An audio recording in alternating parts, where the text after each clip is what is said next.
मी बोलू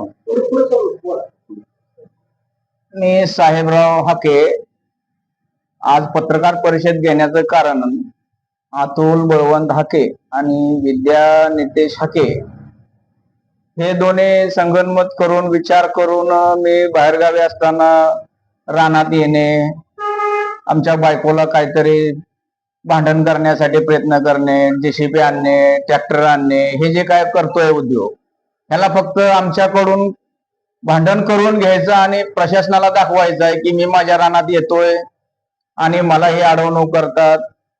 अडवणूक वगैरे यांची काही नाहीये. हा आमचं वडील आजोबांनी शेती केली, माझ्या वडिलांनी केली, आता मी करतोय. हा आज तागायत कधीही शेती याने केली नाही. ह्याला कुठला बांध कुठा हे माहित नाही, त्याच्या बापालाच माहित नाही तर ह्याला कुठनं माहित असणार. ह्याने कागदपत्र बनवले, आजोबांना फ्रॉड केलं, वडिलांना फ्रॉड केलं, आमच्या आत्यांची तर नावच गायब केलेत. आजोबांच्या नावानं जमीन ह्यांच्या नावावर करताना आत्यांची नावं पाहिजेत. आमच्या आजोबांना 4 मुलं, 4 मुलापैकी या दोघांच्याच नावे जमीन झाली कशी? आजोबांना फसवणूक करून आमच्या आजोबांना त्यांनी फसवलं आणि आत्या असताना सुद्धा आत्यांचं नाव न उतऱ्यात घेता ह्या दोघांच्या नावावर जमीन केली आणि जमीन करताना सुद्धा 38 गुंठ धाकट्या मुलाच्या नावावर जास्त जमीन केली. बळवंत हाकेच्या नावावर जमीन जास्ती लावली. का लावली? तर जगन्नाथ कासाराचा दावा आमचा चालू होता पहिला. त्या दाव्यात जी जमिनीला जे खर्च येत होता दावा खेळण्यासाठी, त्याचे आजोबानं जमिनीचा दावा खेळण्यासाठी खर्च केला. मग ते काय म्हणतो बळवंतराव, मी मुंबईला होतो, माझा काय संबंध आहे, माझ्या हिश्श्याची मला जमीन पाहिजे म्हणून आजोबांना सुद्धा फसवून आजोबावरती दादागिरी करून त्यानं 30 गुंठ जमीन पहिलीच जास्त लावून घेतली. नंतर पुन्हा आमच्या वडिलांना सांगितलं, आबा आपण मुंबईत, आता तुझी लहान मुलं आहेत, माझी लहान मुलं आहेत, मोठे झाल्यानंतर आपल्याला एक रूम घेऊ मुंबईत. आमचे वडील म्हणले, बाबा माझ्याकडे काय पैसे नाहीत, मी शेती करतोय, माझी परिस्थिती नाही पैसे द्यायची. तर तो म्हणला, तू काय कर, आपण जमिनीला पण काय व्हॅल्यू नाही, मग आपण ती माळाची जमीन आहे ती 39 गुंठ विकूया आणि तो आपलं मला पैसे दे, आपल्या दोघांसाठी आपण रूम घेऊ. मग आम्ही रूम घ्यायला पैसे दिले. जमीन बजरंग सदाशिव हाके यांना जमीन 39 गुंठ विकली. त्याचे पैसे आमच्या वडिलांच्या हातात न देता बळवंत हाकेने घेतले आणि तो मुंबईला घेऊन गेला.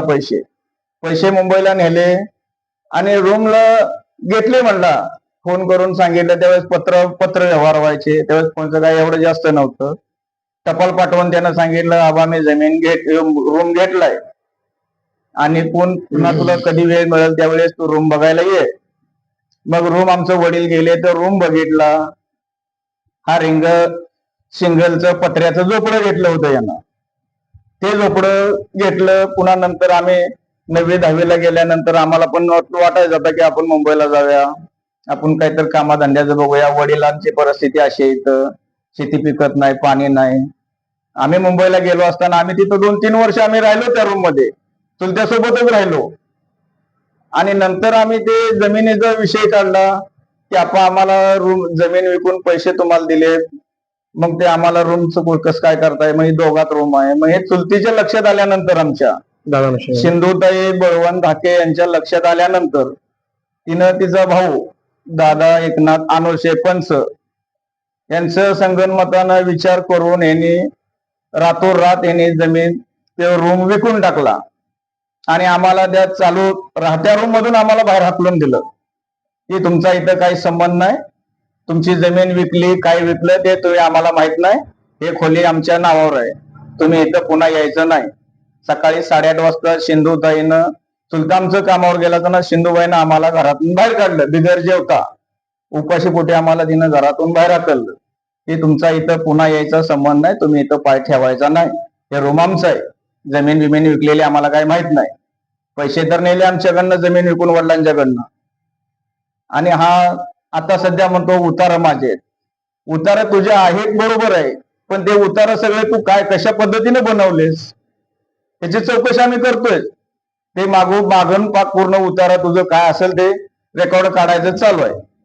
परंतु हे जमीन तुझ्या नावावरती होऊ शकत नाही आणि हे खोट आहे. तू प्रशासनाला फसवलंय. आज आमच्या विरोधात पोलीस स्टेशन मध्ये तू 6 तक्रार दिल्या, आम्ही तुला क्रॉस कंप्लीट दिलेत. असं नाही की तू एकट्यानं दिले तर आम्ही गप बसलोय. तू फौजदारी गुन्हा दाखल केलाय, आम्ही तुला क्रॉस केले, कोर्टात दावा दाखल आहे, तू दावा दाखल पण नाही म्हणतोय. आणि आमचं 0% भांडणं आहे. हा भांडणं हे तुझ्या वडिलांनी ज्या वेळेस जमीन विकून पैसे नेले आणि 5-7 वर्षानंतर आमचं वडील तिथे गेले मुंबईत, तर तो वडिलांना रूम दाखवली आणि आता काय म्हणतोय, तुमच्या बापाने जमीन दारू पिऊन विकली, मला काय माहित नाही, तुमचा बाप बेवडा होता, असं होतं तसं होतं. मग आमच्या बापानं बेवड्यानं जमीन विकली, मग तू पैसे नेलेच कसे? तू पैसे नेताना विचार करायला पाहिजे होता, हा बेवडा, आपण बेवड्याचे पैसे न्यायला नको, त्याची जमीन विकायला नको.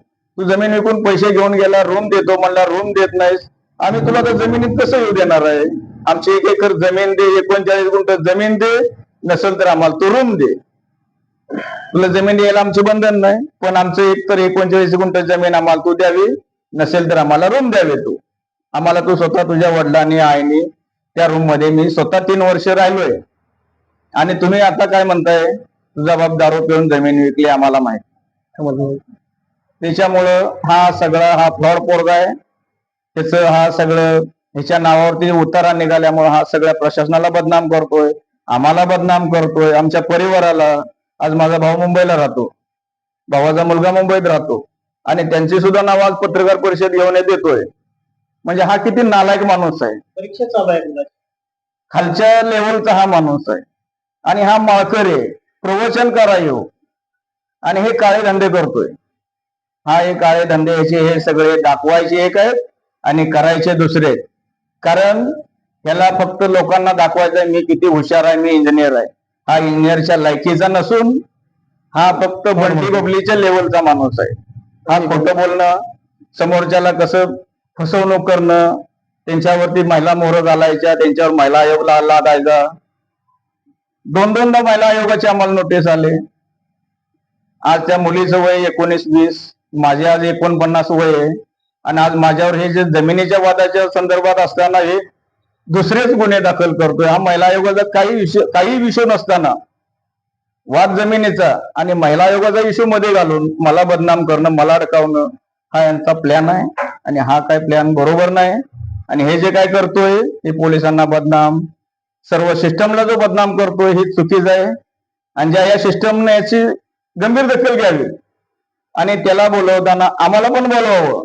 आज तो काय उपोषणाचा इशारा देतोय, 7 दिवसाचा अल्टिमेटम देतोय शासनाला. शासनानं त्याला उपोषणाला बसू द्यावं. जे काय त्याच्यासोबत जे आम्ही काय जे नावं सांगतोय त्यांच्या गावात जाऊन या टोळीची चौकशी करावी आणि ह्याचे आई वडील, याचा भाऊ मुंबईत राहतात आणि हे धीर भाऊजे इथं आम्हाला ब्लॅकमेल करण्यासाठी हे गाडीवर फिरतेत. मी बाहेर असतोय नेहमी, मी कुठं काय करतोय का, काय म्हणतोय का, बोलतोय का, व्हिडिओ शूटिंग करणं, काहीतरी बोलायचं प्रवृत्त करणं, हे यांचे उद्योग चालवत आणि हे मनोवृत्तीचे लोक आहेत. यांची बुद्धिमत्ता चांगली नाही. त्यांना प्रशासनानं वेळीच ओळखून यांच्यावर कायदेशीर कडक कारवाई करावी. आम्हाला यांच्यापासून धोका नाही, आम्ही यांना घाबरत नाही.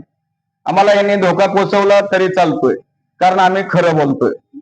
हे म्हणते त्यांच्यापासून धोका आहे, आमच्या परिवाराला धोका आहे. आम्ही धोका तुम्हाला देणार नाही, धोका अगोदरच तुम्ही दिलाय आम्हाला, त्याच्यामुळे आम्ही तुम्हाला धोका देणार नाही. तुम्ही धोका दिलाय हे तुमच्याकडनं आम्ही हक्कानं मागून घेणार. मागून म्हणजे काही भीक मागत नाही आम्ही तुम्हाला. आम्ही हे नाही दिलं तर आम्ही हिसकावून पण घेणार.